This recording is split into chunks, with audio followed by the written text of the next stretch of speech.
मार्च तक एमिरेट्स की एयरलाइंस की उड़ानों को अभी तात्कालिक तौर पर रद्द किया गया है। इंडिगो एयरलाइंस की करीब 142 उड़ानें भी रद्द की गई हैं। पश्चिम एशिया में जारी युद्ध के बीच यह फैसला लिया गया है।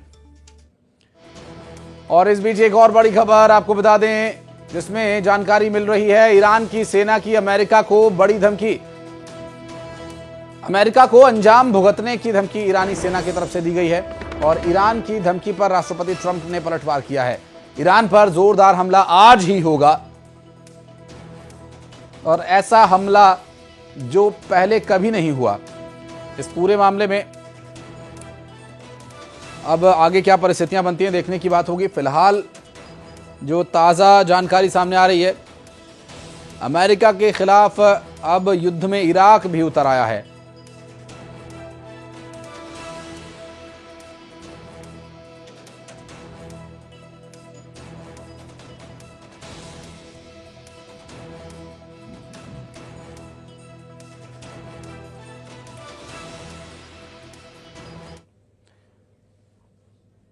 ईरान पर जारी हमलों के बीच इजरायल की सेना ने एक दावा किया कि 24 घंटे में ईरान पर 1200 से ज्यादा बमों से हमला होगा और इजरायल ने ईरान पर 1200 से ज्यादा बम दागे। ईरान के खिलाफ ऑपरेशन जारी है, कहना है आईडीएफ का। आपको बता दें कि 24 घंटे में ईरान पर 1200 से ज्यादा बम से हमला। इजरायल ने ईरान पर 1200 से ज्यादा बम दागे हैं। ईरान के खिलाफ ऑपरेशन जारी है, कहना है वहां की सेना का। जबकि इस पूरी हमले की कार्रवाई में ईरान के खिलाफ मिडिल ईस्ट में जो एक तरह का महायुद्ध छिड़ा हुआ है, इस पर ये बड़ी जानकारी आप तक पहुंचा रहे हैं। तो ईरान ने इजरायल पर फिर बड़ा हमला किया और ईरान ने इजरायल की तरफ मिसाइलें दागी हैं।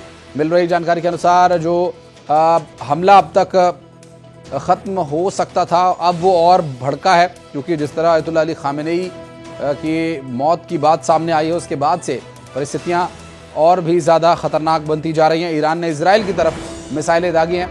जबकि पश्चिमी एशिया में जारी युद्ध के चलते उड़ानों को फिलहाल रद्द किया गया। एमिरेट्स एयरलाइंस ने सभी उड़ानों को रद्द कर दिया। 2 मार्च तक एमिरेट्स की एयरलाइंस की उड़ानों को कैंसिल किया गया। कतर एयरवेज ने भी 2 मार्च तक उड़ानों को कैंसिल किया और इंडिगो एयरलाइंस ने 142 उड़ानों को रद्द कर दिया है।